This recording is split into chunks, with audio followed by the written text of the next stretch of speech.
Bienvenidos a Vino el Viernes.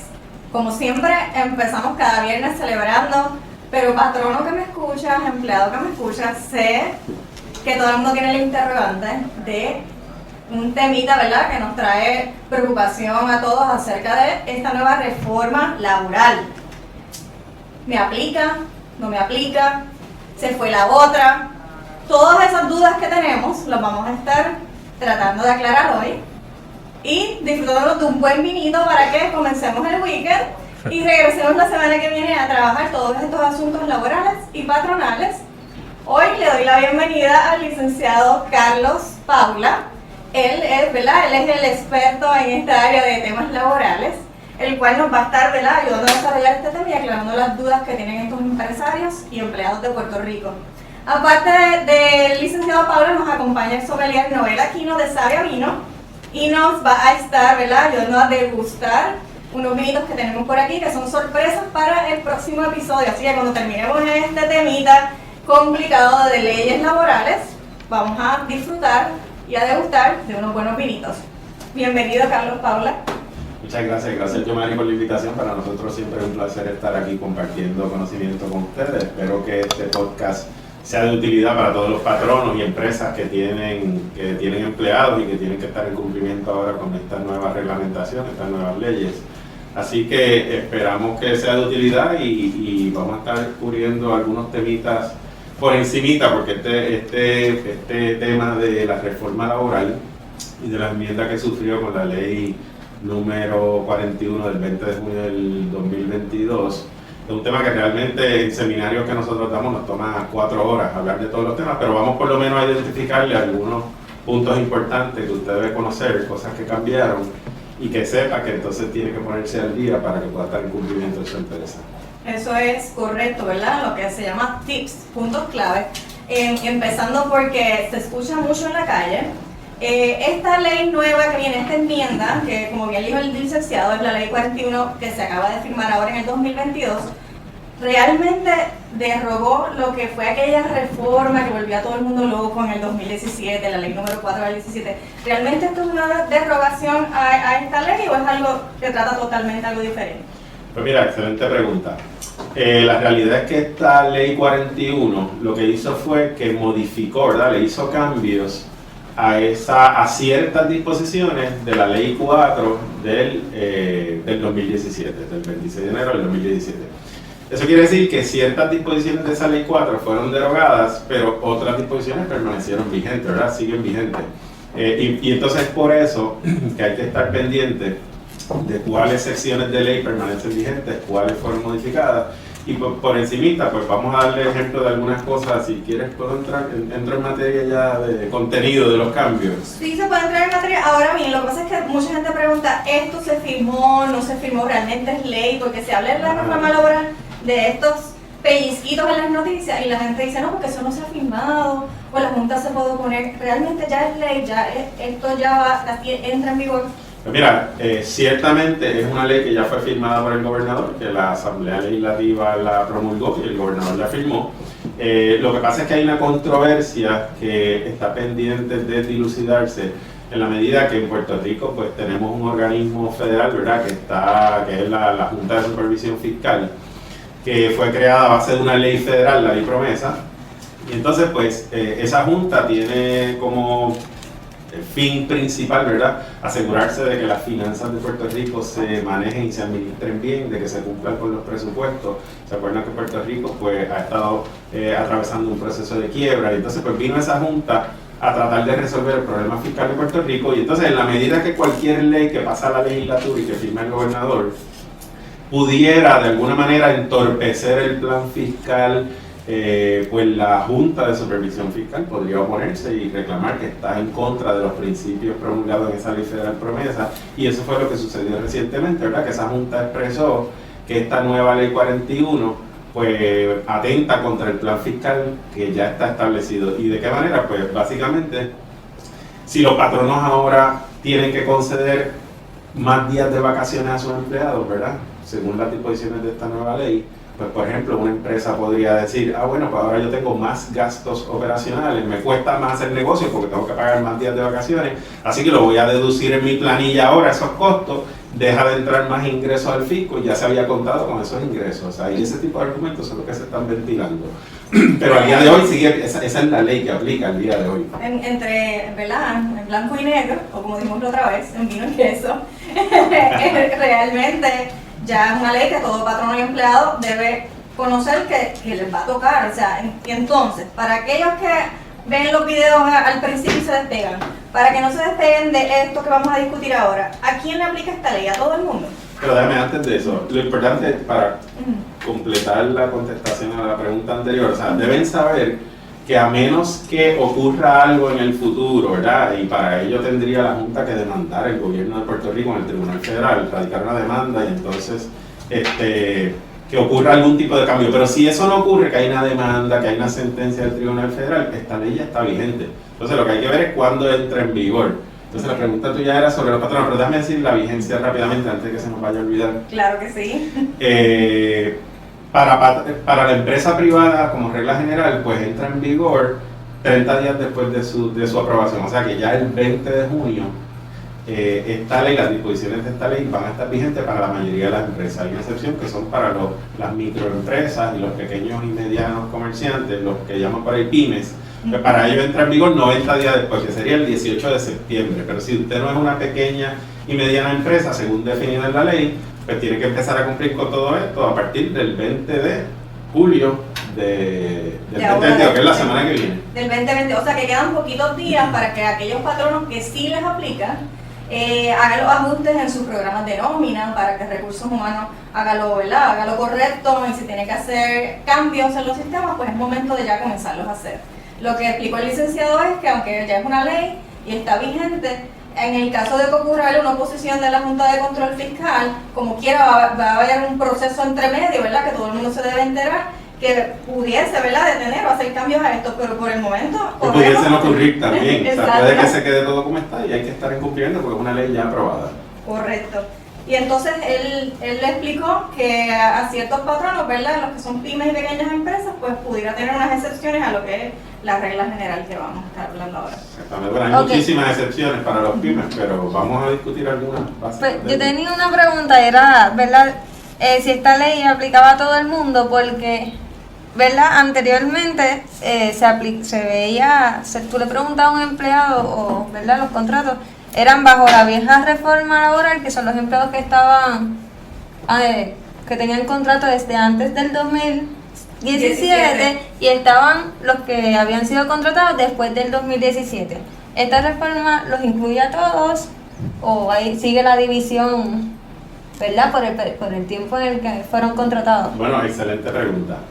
Primero, ¿verdad?, porque tu pregunta hay varias cosas subyacentes y para asegurarnos de que la audiencia, ¿verdad?, todo el mundo comprenda. En primer lugar, ambas leyes, o sea, todas las leyes laborales que existían antes de las que vamos a hablar, e incluso la ley 4, que fue la que se aprobó en el 2017, la reforma del 2017, más la ley 41 de ahora, todas es importante tener claro que le aplican a empleados del sector privado, ¿verdad? Eso es lo primero, que no le aplican a empleados del sector público, del gobierno, ni municipales, del gobierno estatal, etc. Entonces, en cuanto a tu pregunta, pues habría que ir ley por ley, porque acuérdate, esta ley 41 modificó diversas leyes laborales. Habría que ir en cuanto a cada una de las leyes y según los beneficios, los derechos de los que se trate, habría que ver específicamente, porque hay diferencias sí, en cuanto a unas cosas, se queda vigente lo mismo que comenzó a regir en el 2017, y en otras instancias pues son cosas nuevas, ¿verdad? O sea que eso va a depender, habría que verlo, por ejemplo, si estamos hablando de despido injustificado, si estamos hablando de licencia de vacaciones, si estamos hablando del bono de Navidad, si estamos hablando de permiso de tomar alimentos, depende de lo que estemos hablando, pues hay reglitas diferentes de caso a caso. ¿Okay? Sí. Okay. Parece que es un poquito complicado, y no solamente, o sea, no es complicado realmente entenderlo, porque me parece que es bastante sencillo. Lo que pasa es que es tanta información y son tantas reglas nuevas que realmente uno memorizarse todas las reglas. Yo he dado ya como 3 conferencias sobre esto y todavía me da trabajo memorizarme todas las reglitas porque son muchas, y entonces le voy a dar un ejemplo sencillo. Mira, cuando tú vas a la definición de lo que es una pequeña y mediana empresa y las microempresas, te habla de que la microempresa tiene hasta 7 empleados y no más de $500,000 de ingresos al año. Entonces, la pequeña empresa se gana hasta $3 millones y tiene no más de 25 empleados. Entonces, la empresa mediana tiene ingresos de hasta $50 millones y tiene hasta 50 empleados. O sea, que tiene esa categoría, pero cuando tú vas entonces a las otras leyes que fueron modificadas, por ejemplo, tú entras al tema de la licencia por vacaciones, entonces ya la regla no es si eres una microempresa o una pequeña o mediana y es a base de 7 empleados o 25 o 50, aquí hablan de un mínimo de hasta 12 empleados o de 13 o más, ¿me entiendes? Son muchas reglas y si es empleado parcial es una cosa, si es empleado a tiempo completo es otra la regla y por eso se complica y memorizarse todo eso. Ahí Es un poquito difícil. vienen los famosos depende. Eso mismo iba a decir la palabra clave, depende. Pues ustedes están en seminarios conmigo, ¿verdad? Yo siempre digo la contestación depende. Es que yo creo que en el área numérica, en el área legal, es depende y siempre se recalca, ¿verdad? Que esto no es una orientación, esto no es una consultoría que estamos dando, ¿verdad? Esto es una información gratuita que le estamos ofreciendo al pueblo y son tips, o sea, para que usted no cometa errores y evite alguna penalidad o alguna, tú siempre contacte al profesional para que en el caso de que tenga una duda, pues se la aclaren. Y completa. todos los casos son peculiares. Que... En lo que dijo Alani, yo entendí la pregunta que puede hacer cualquier empleado o patrono, porque está, ¿verdad? En el caso de los empleados, muchos piensan, ok, pues ya cambió la ley y me tienen que pagar todas estas vacaciones hacia atrás porque yo estaba bajo la reforma del 2017 y ahora cambió. Y eso es prospectivo, ¿verdad? Buen punto, o sea que las disposiciones de esta ley, de hecho ya lo aclaró el secretario del Trabajo en cuanto a uno de los puntos, pero en general es la misma norma, o sea, esta ley y los derechos que le concede a los empleados y los beneficios nuevos que aplican de manera prospectiva, quiere decir de aquí en adelante, a partir de la vigencia de la ley. Acuérdense que para ciertas empresas va a ser a partir del 20 de julio y para otras a partir del 18 de septiembre. Pero los empleados que fueron contratados entre el 26 de enero del 2017 y hasta la fecha de vigencia de esta ley, por ejemplo, un empleado que fue despedido en esos 5 años, pues tendría sus derechos, se van a regir por la ley que estaba vigente en ese periodo de tiempo, o sea, que por la ley 4. Los empleados que habían sido contratados desde antes del 2017, pues sus derechos van a estar regidos, habría que verlo, ya es un poquito más complicado porque la misma ley 4 le retiene ciertos derechos de esos empleados contratados antes, pero hay otras cosas que cambian, ¿verdad? Porque, por ejemplo, la definición de lo que constituye justa causa para el despido, para no tener que pagar esa indemnización a un empleado que es despedido sin justa causa, pues esa definición cambió, ¿verdad? A partir del 26 de enero del 2017, y un empleado que aunque hubiese sido contratado de antes, si lo despedían después del 2017, después de enero del 2017, pues entonces tenía que regirse por esa definición y así por el estilo. Hay ciertos derechos que permanecieron como antes, otros que cambiaron, y entonces pues ahora las reglas son diversas de igual manera. Ok, entonces, ¿qué beneficios tiene esta ley para los empleados de empresa privada?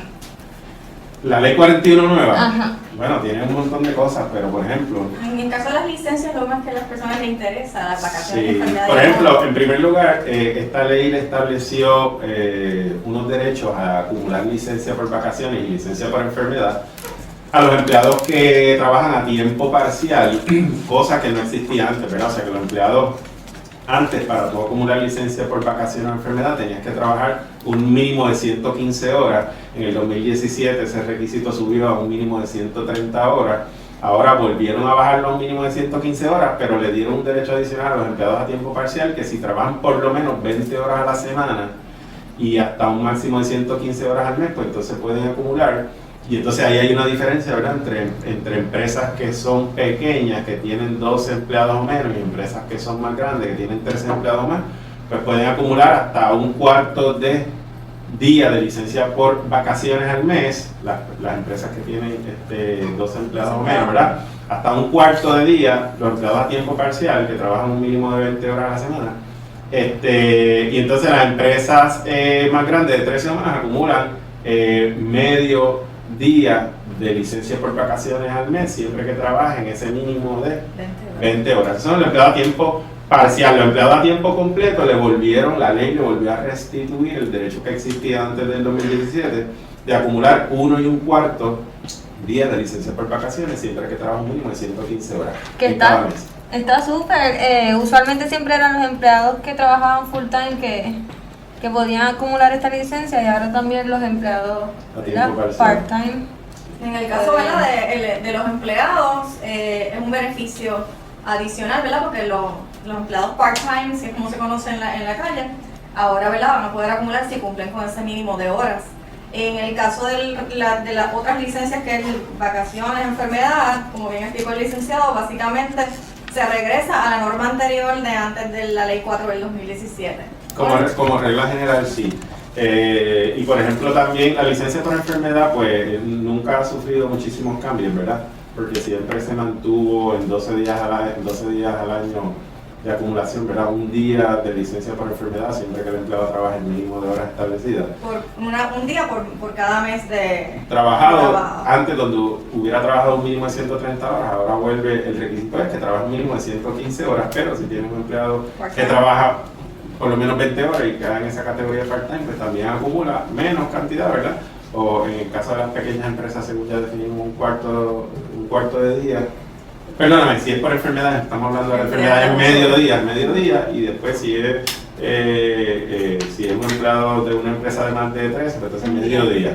Pero estamos hablando de la empleada a tiempo parcial. Si es empleado a tiempo completo, pues entonces es un día completo. Un día, ok. Por eso ves que son tantas reglitas que uno tiene que estar pendiente de qué es que uno está hablando. Si estamos hablando de una empresa pequeña o una empresa que no cae en esa definición de pyme, si estamos hablando de empleados a tiempo parcial o empleados a tiempo completo, si estamos hablando de licencia por vacaciones o si es licencia por enfermedad, pues todas las reglas son diferentes. ¿Okay? Así que resumiendo en puntitos pequeños, en el caso de cuando hablamos de la Ley 41 del 2022, una pequeña empresa, mayormente, ¿verdad?, se podría definir como una empresa que tiene 2 empleados o menos, aunque se defina este término diferente para otras áreas de la ley.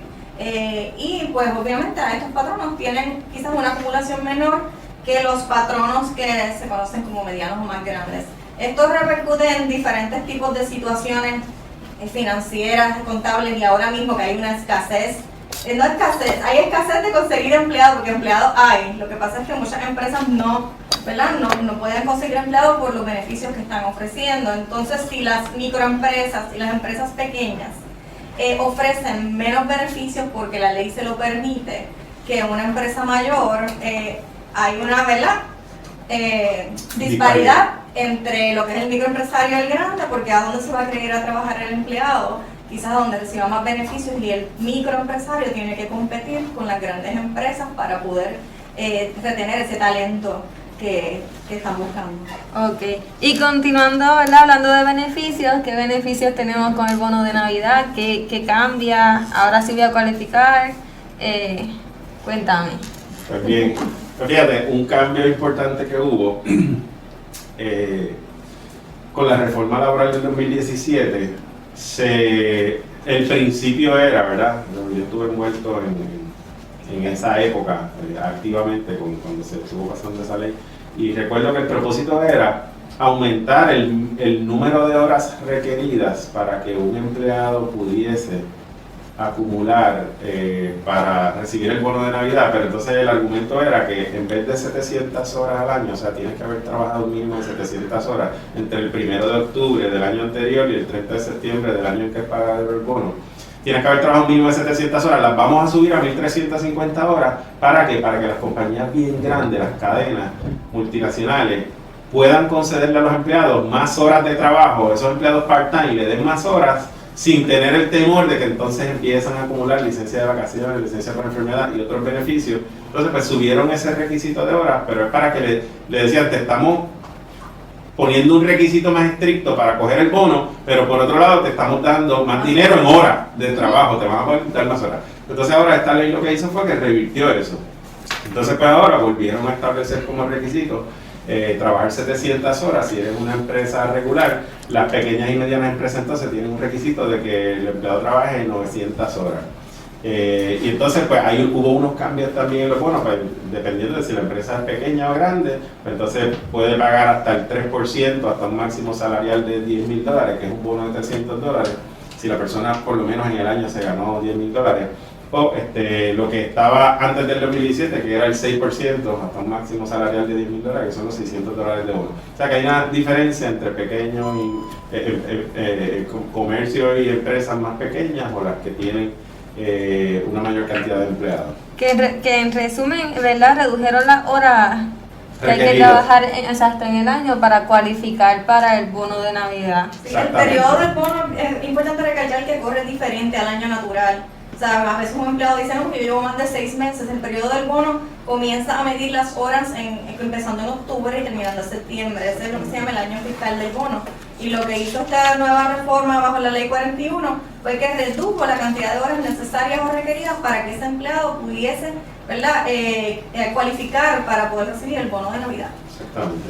O sea que ese es el periodo, tiene que haber trabajado esas 700 horas o las 900 horas en ese periodo de tiempo. O sea que si el empleado, por ejemplo, comenzó a trabajar, vamos a decir, en abril, y de abril, trabajó en abril unas horas, abril, mayo, junio, julio, agosto y septiembre, si en esos 6 meses no trabajó ese mínimo de 700 horas, 900 para las empresas pequeñas, entonces no cualifica para el bono. Exacto. Okay. A veces el patrono, ¿verdad?, discreción y como le ha ido el año, bueno, finalmente siempre se le otorga un bono al empleado, pero no está obligado a hacer este tipo de paga si no cumplió con el requisito de horas mínimas. Exactamente. Una pregunta que quizás es amplia y no necesariamente, ¿verdad?, quiero que me la contestes porque quizás llevaría un tipo de consulta, pero entiendo que esta ley también trajo cambios a lo que es el despido por causa justa y a lo de la mesada.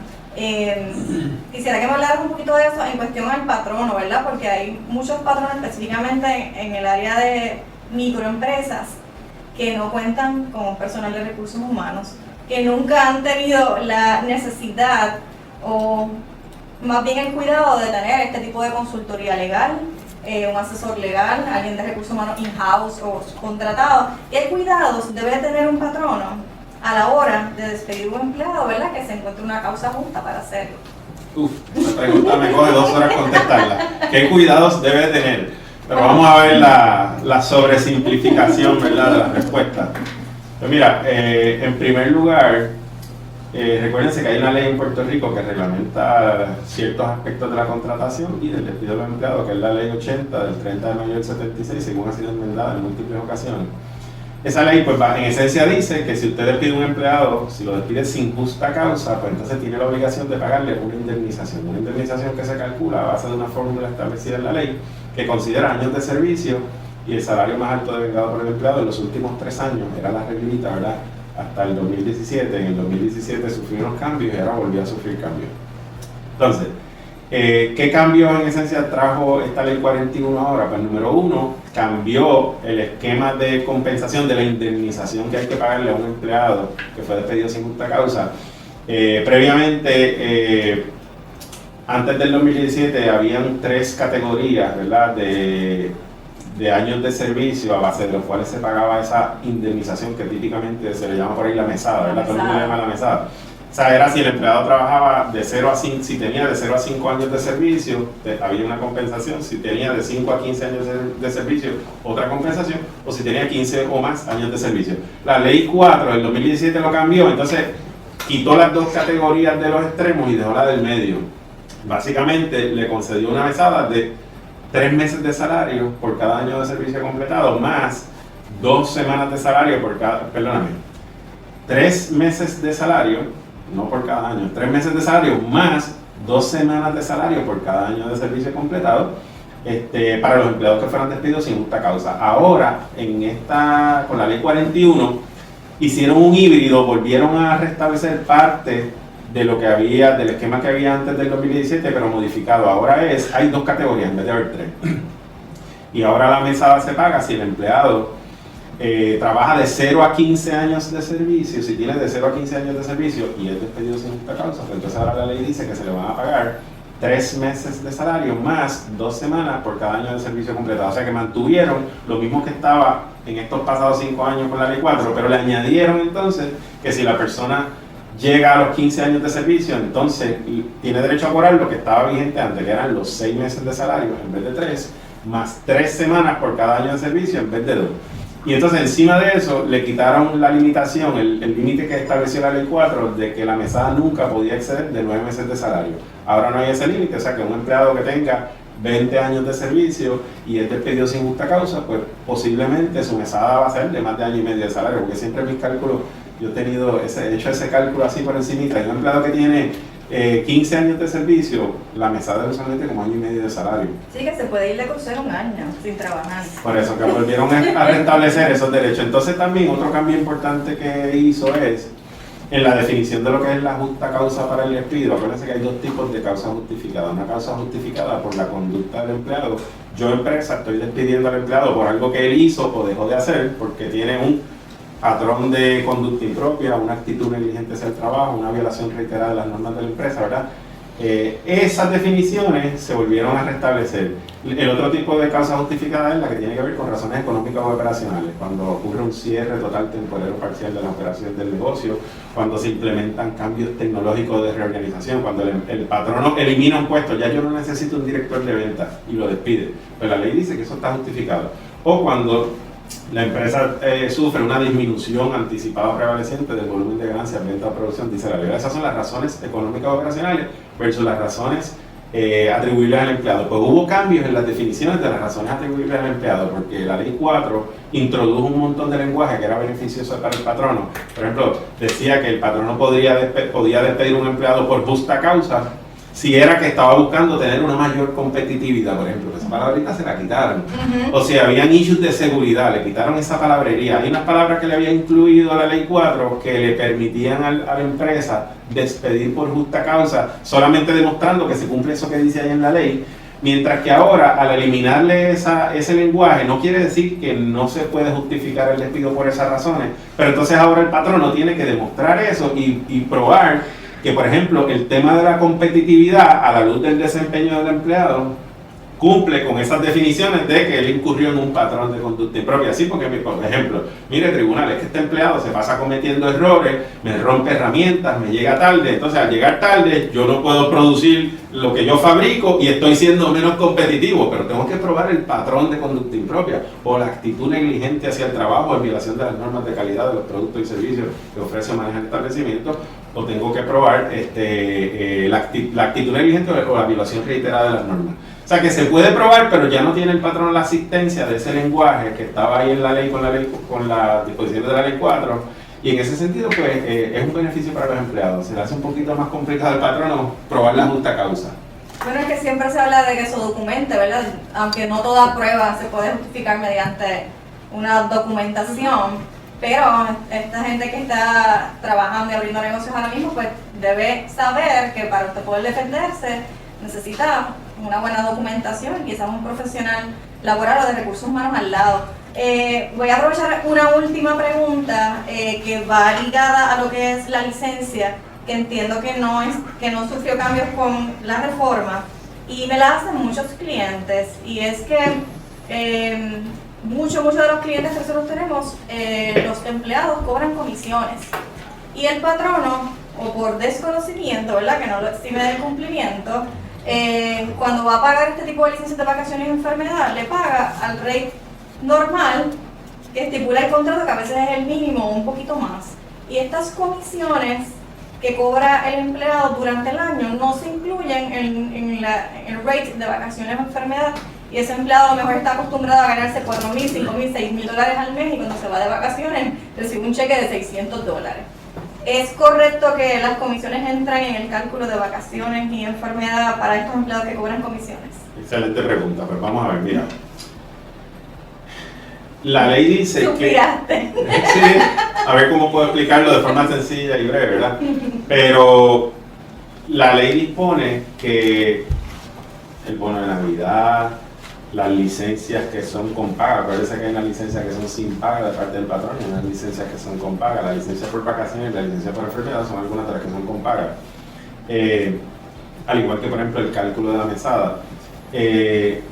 Todas esas leyes laborales establecen que esos beneficios se pagan a base del salario que devengaba el empleado. Entonces la clave está, como bien dice la CPA Yomari Meléndez, la clave está en ver la definición de lo que es salario. Entonces, ¿qué constituye salario? Como ella bien dice, Pues las comisiones que son no discrecionales para el patrono caen en la definición de lo que es salario. ¿Qué son comisiones no discrecionales? Por ejemplo, si yo soy una empresa y yo le pago a mis empleados el bono de ley, vamos a decir que una empresa que no es de las pequeñas y le tengo que dar los $600 a un empleado que ganó en el año más de $10,000. Le doy sus $600 porque la ley me lo dispone, pero como es un empleado clave en mi empresa, yo le doy un bono mayor, le doy $2,000 a final de año. En vez de los 600, le doy 2,000. Ese exceso que yo le di por voluntad propia, porque yo quise, para mantener contento al empleado, pues eso básicamente es como si fuera un bono, es una bonificación que se lo doy por mera liberalidad porque yo quise. Pero discrecional. Pero diferente es el caso, si tenemos un empleado, por ejemplo, que en su acuerdo dice que si él vende, vamos a suponer que es un dealer de carros, si él me vende al año más de 100 carros, te voy a pagar tanto de bono. Y el empleado cumplió con la meta, él llegó a los números que yo le había establecido, de ventas, de lo que sea. Pues eso es un acuerdo, un contrato entre las partes. Ahí no es discreción mía de la empresa darle ese bono, no. Es un contrato y un acuerdo donde si él cumple se lo tengo que dar. Pues eso cae en la definición de lo que es salario. De la misma manera, pues los empleados que reciben comisiones por ventas y demás, a la hora de pagarle, que es lo que dice la CPA Meléndez, a la hora de pagarle hay que prorratear, hay que promediar el salario base que reciben, aquellos empleados que reciben un salario base más comisiones, pues hay que promediar cuánto se ganaron por día de comisiones. Entonces, si se va 5 días de vacaciones, pues yo tengo que pagarle 5 días a base de su salario. Y el salario incluye el salario base más las comisiones. Pues tengo que ver si él se ganó este mes 1,000 pesos en comisiones y en ese mes trabajó, hubo 20 días laborables, pues de esos 1,000 pesos, ¿a cuánto lo divido entre los 20 días? Pues mira, se ganó X cantidad por día. Pues cada día de vacaciones que se vaya tengo que pagarle salario base y más eso de comisiones. A ese rate. Y entonces eso sí, como tú bien dices, hay ciertos patronos que no conocen esas reglitas y pagan esos días únicamente considerando el salario base, lo que constituye una violación de ley, lo expone a reclamaciones laborales. Recuérdense que todas estas reclamaciones de horas y salarios tienen penalidades establecidas en la ley, o sea que si el empleado le reclama a usted salario que usted le adeuda, le va a tener que pagar el doble. O sea que si usted le debía $5,000 en salario, ya sea en periodo de tomar alimentos que no los cumplió según establece la ley, o sea, recuerden que el empleado tiene que irse a almorzar o tomar ese periodo de alimentos después de completar la segunda hora y antes de comenzar la sexta. Hay unas ventanas para eso, ¿verdad? Y ahí podrían haber penalidades de horas extra, de empleados mal clasificados, que usted los tenía como contratistas independientes, pensando que estaban, como dicen por ahí, por servicios profesionales, o que eran per diem, ¿verdad? O que eran freelancers, los famosos servicios prestados, como ella dice, y entonces realmente no cumplían con los requisitos establecidos, ¿verdad? Por ley. O sea que cuando usted tiene todo ese tipo de violaciones de horas y salarios, de clasificaciones incorrectas de empleados, o personas que usted tenía como empleados exentos, que usted lo tenía clasificado como exento, como tú eres un exento, pues yo no te tengo que pagar horas extra, tú puedes almorzar a la hora que sea. Entonces, automáticamente la empresa está incurriendo en un sinnúmero de violaciones de leyes laborales porque de entrada lo clasificó mal, ¿verdad? O porque de entrada, como dijimos ahorita, no solamente con la clasificación, sino que usted entendía que no le aplicaban ciertas disposiciones de leyes laborales. Así que todo eso es bien importante. Yo tengo una última pregunta y es... que son 5 más. Con estos No, temas laborales siempre hay 50 preguntas más. No importa, dale. Esa es la adelante. última. Vamos a tener que hacer 5 más. ¿Cuánto tiempo tengo que trabajar para que el patrón no me otorgue la permanencia? ¿Eso cambió? Con eso se Excelente pregunta. Exacto. ¿Escucharon eso? ¿Cuánto tiempo tengo que trabajar para que el patrono me otorgue la permanencia? Bueno, en primer lugar, eso de la permanencia no existe porque nada en este mundo es permanente. Nada. Todo es cambiante. Nada. Será para convertirte en una empleada regular contratada por tiempo indeterminado, ¿verdad? ¿Cuánto tiempo? Pues mira, ahí vienen las reglitas del periodo probatorio. Según la ley 4 del Depende de la palabra. Depende. Depende. Pero si tú eres un empleado, la ley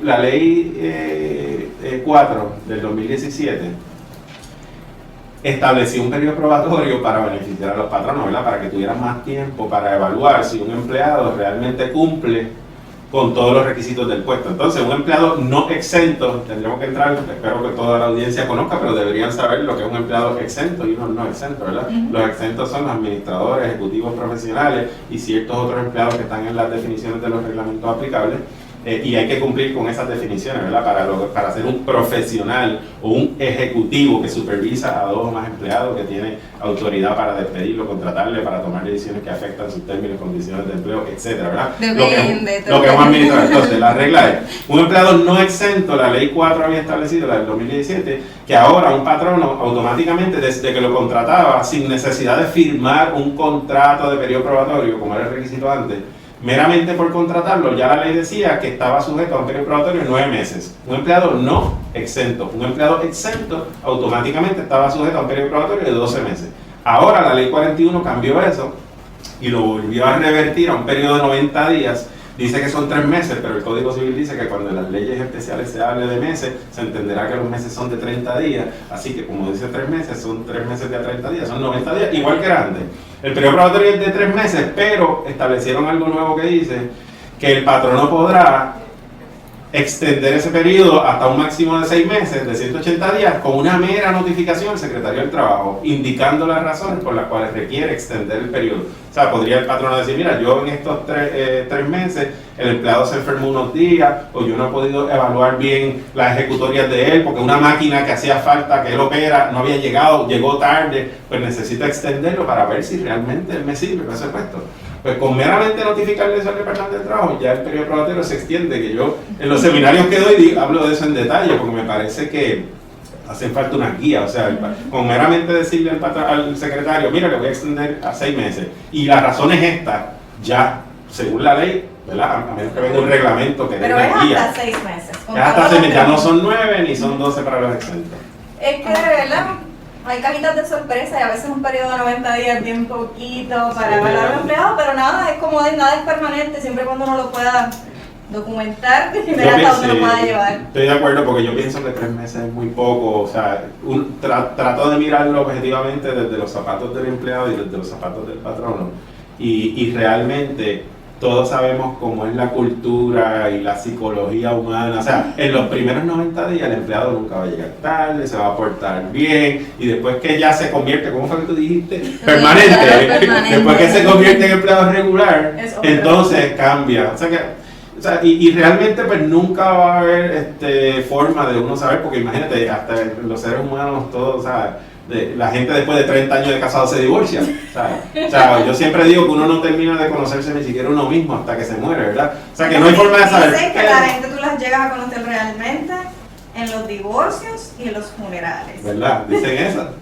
Y yo creo que debe darte, vamos a quitar por eso. La vida. Porque es así. Entonces, lo que estamos diciendo es que me parece a mí que por lo menos 6 meses debería ser un tiempo razonable para que una empresa pueda ver si el empleado realmente cumple con los requisitos del puesto. Pero obviamente ahora mismo la ley establece que son 3 meses, se puede extender hasta 6, o sea que le quitaron tiempo al que había establecido la ley 4. Imagínense ustedes, si nosotros estamos tratando de resumir este tema para que usted aprenda, ¿verdad? Y tenga ciertos tipos de conocimiento y nos toma tantos minutos y siguen saliendo interrogantes. Imagínate evaluar a un empleado en solamente 3 meses, nada, ¿verdad? Todo tiene sus 2 vertientes.